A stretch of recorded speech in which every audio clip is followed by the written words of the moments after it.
Donc justement, vous l'avez dit, vous venez de boucler un tour de table de 380 millions de dollars. Vous aviez déjà levé 4 fois des fonds. Vous êtes une entreprise rentable. Donc ma première question est toute simple. Comment est-ce que vous allez investir plutôt cet argent? Est-ce que ce serait plutôt du marketing pour démocratiser davantage la crypto-monnaie Ledger? Ou est-ce que c'est plutôt de la recherche et du développement pour peut-être lancer des nouveaux produits, nouveaux services?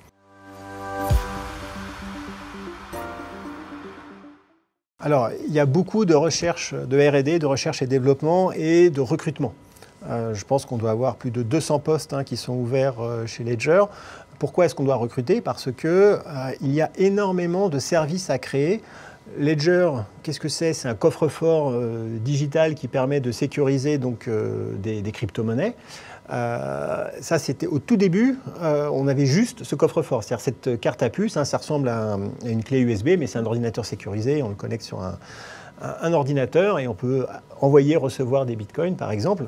Et aujourd'hui, on étoffe ça de façon conséquente puisque on veut pouvoir permettre avec ce portefeuille, ce hardware wallet, ce portefeuille matériel capable de faire n'importe quel type d'opération dans l'univers des crypto-monnaies et de finances décentralisées, que ce soit faire des échanges, du staking, faire du crédit, faire tout un tas de choses.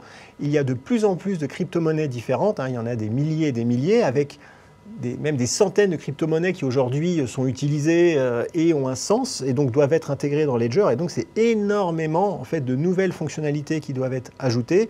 Et on a en plus un produit qui est destiné aux professionnels, donc aux institutions financières et autres fonds d'investissement ou entreprises qui possèdent des crypto-monnaies et qui doivent aussi les gérer, avec une notion de gouvernance, de multisignature, de choses assez complexes.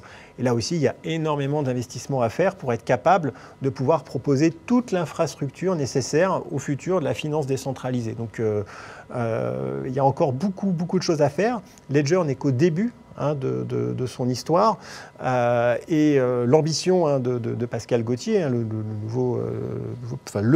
CEO de l'entreprise, c'est vraiment de faire un géant français qui aura une valorisation de l'ordre de 100 milliards. C'est ça l'objectif. Si on part du principe que les crypto-monnaies vont vraiment être utilisées partout dans le monde, eh bien, l'infrastructure, la sécurité qui permet les échanges va aussi être un marché énorme. Et donc, on peut tout à fait imaginer qu'une entreprise puisse aujourd'hui avoir ce type en fait, de market cap, de valorisation, parce que les enjeux sont vraiment énormes. Et sur ça, ce serait vraiment une très belle nouvelle pour la France que d'avoir un vrai géant technologique qui puisse rayonner comme ça dans le monde entier.